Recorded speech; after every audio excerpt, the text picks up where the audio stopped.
महाराज की जय भवानी।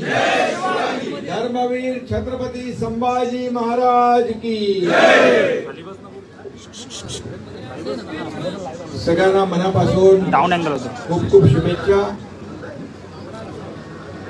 आज श्रीरामपूरचे माजी आमदार भानुदास मुरकुटे आणि त्यांच्या सोबत शेकडो पदाधिकारी कार्यकर्ते सरपंच जिल्हा परिषद सदस्य आणि शहर प्रमुख उपशहर प्रमुख नगरसेवक आणि त्याचबरोबर संजय शल्लारे पण आले। आपले शहर प्रमुख उबाटा 25 वर्ष नगरसेवक म्हणून ते काम करतायत आणि सर्व मान्य सगळ्यांनी नाव घेत नाही मी। लक्ष्मण कुमावत घेऊ का? बर ठीक आहे। शेखर दुबैया, लक्ष्मण कुमावत, भगवान उपाध्याय, शहर प्रमुख उपशहर प्रमुख कार्यकर्ते, त्याचबरोबर ज्ञानेश्वर तळपाडे आले पुढे। ते शापूर तुम्ही तर थांबला ना। शापूरचे तळपाडे आहेत, जिल्हा परिषद सदस्य, सरपंच, ग्रामपंचायत सरपंच, स्वप्नील भोईर, जयश्री भुजेकर, प्रगती डोळसे, दिशा देशमुख, सुरेखा गाडेकर आणि शिक्षक सेनेचे डॉक्टर दिलीप सूर्यवंशी व इतर सर्व पदाधिकारी आणि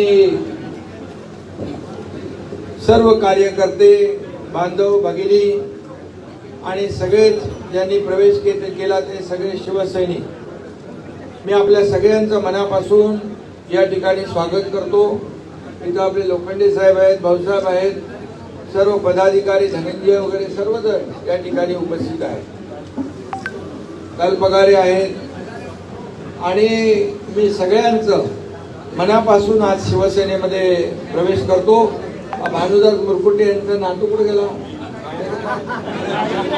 नीरज, आता हा नीरज मुरकुटे कुठे शिकून आला? युनिव्हर्सिटी ऑफ सिडनी ऑस्ट्रेलियात शिक्षण करून आलाय, पण त्याने इच्छा व्यक्त केली मला शिंदे साहेबांच्या बरोबर शिवसेनेमध्ये काम करायचं आहे। मी त्याचं मनापासून स्वागत करतो आणि असे सुशिक्षित मुलं या ठिकाणी आज राजकारणामध्ये येत आहेत, समाजकारणामध्ये येत आहेत।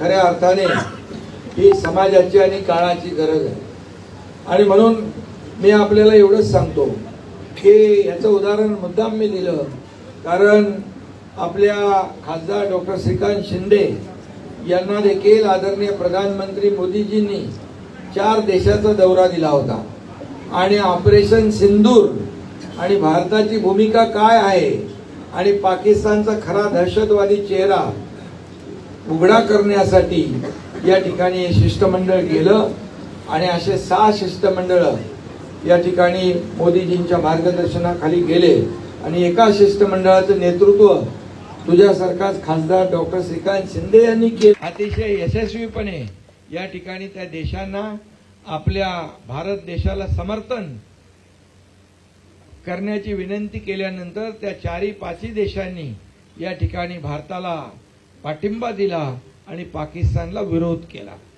आणि म्हणून खऱ्या अर्थाने मी आपल्याला मनापासून शुभेच्छा यासाठी देतो की भानुदास मुरकुटे जी गेले अनेक वर्ष त्या ठिकाणी काम करतायत। मग आमदार होते ते, त्याचबरोबर ग्रामीण भागामध्ये आता साखर कारखान्याचे चेअरमन आहेत 40 वर्षापासून आणि त्यामुळे ही सगळी त्यांची जी काही जुनी टीम आहे ही जुनी टीम सोबत घेऊन त्याने एक विश्वास दाखवलेला आहे आणि आपण हिंदुहृदय सम्राट बाळासाहेब ठाकरे यांचे विचार पुढे घेऊन चाललोय, धर्मवीर आनंदीगे साहेबांचे विचार पुढे घेऊन चाललोय आणि म्हणूनच आपण दिलेला शब्द पाळतो आणि गेल्या 2.5 वर्षात मुख्यमंत्री असताना या राज्यामध्ये केलेला विकास, या राज्यामध्ये लोकाभिमुख कल्याणकारी योजना आपण आणल्या, लाडकी बहीण योजनेसारख्या शेतकऱ्यांच्या योजना, तरुणांच्या योजना, ज्येष्ठांच्या योजना आणि त्यामुळेच मागच्या निवडणुकीमध्ये महाराष्ट्रामध्ये कधी नव्हतो नव्हे तेवढं न भूतो न भविष्यतो अशा प्रकारचं दैदिप्यमान यश देखील मिळालं. आणि म्हणूनच यापुढे देखील असंच काम महायुतीचं पुढे सुरू राहणार आहे. मी तेव्हा मुख्यमंत्री होतो त्यावेळेस आमची टीम देवेंद्रजी अजितदादा टीम म्हणून आम्ही काम केलं. आताही देवेंद्रजी आणि आमची टीम या ठिकाणी महाराष्ट्राला पुढे नेते आहे. या ग्रामीण भागाचा शहरी भागाचा विकास झाला पाहिजे. सर्वसामान्य लोकांच्या जीवनामध्ये बदल घडला पाहिजे. शेतकरी समृद्ध झाला पाहिजे.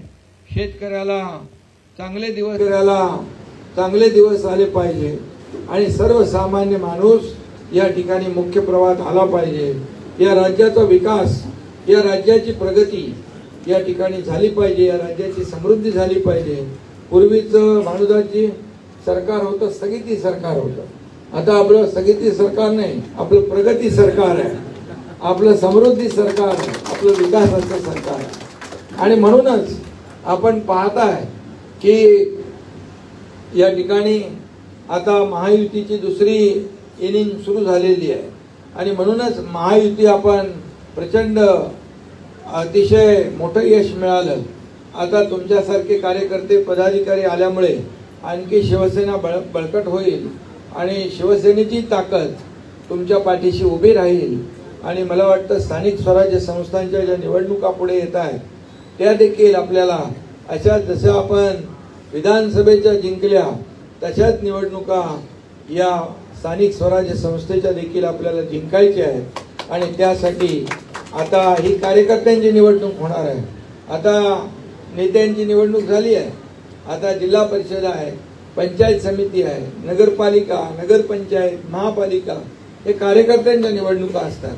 आणि म्हणून आता कार्यकर्त्यांच्या निवडणुकासाठी देखील महायुती अतिशय खंबीरपणे उभी आहे. आणि म्हणून तुम्ही योग्य वेळी या ठिकाणी सोबत आलेला आहात. त्यामुळे काळजी करू नका.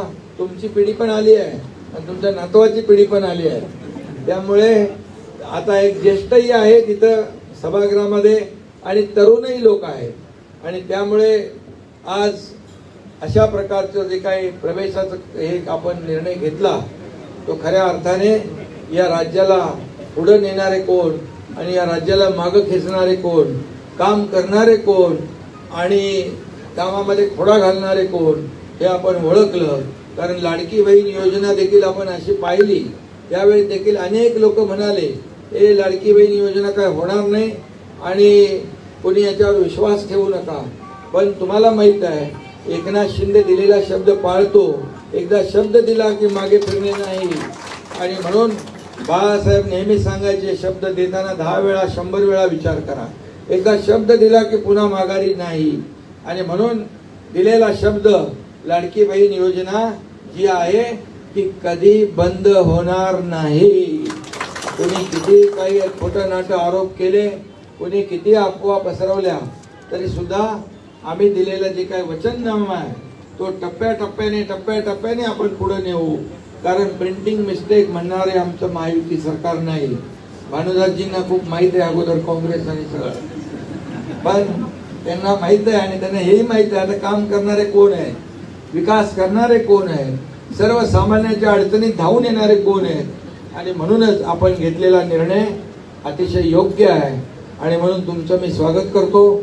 छल्लारेंचं पण स्वागत, त्यांच्यासोबत मगाशी आलेले सगळे जे लोक आहेत त्यांचं, नगरसेवक आहेत त्यांचंही स्वागत करतो.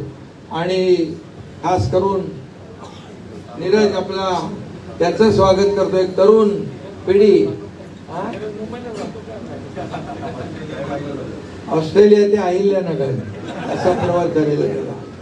आणि बाकी सर्वांचंच मी मनापासून स्वागत करतो. सगळ्यांची नावं घ्यायला गेलो तर वेळ लागेल, परंतु आपण एवढ्या लांबून दूरवरून इथं आलेला आहात. मी तुम्हाला मनापासून शुभेच्छा देतोच. आणि एक मेळावा मोठा तिकडे आयोजित करा. मेळाव्यामध्ये तिकडे मी येईन. जिल्हास्तरीय मोठा मेळावा आयोजन करा.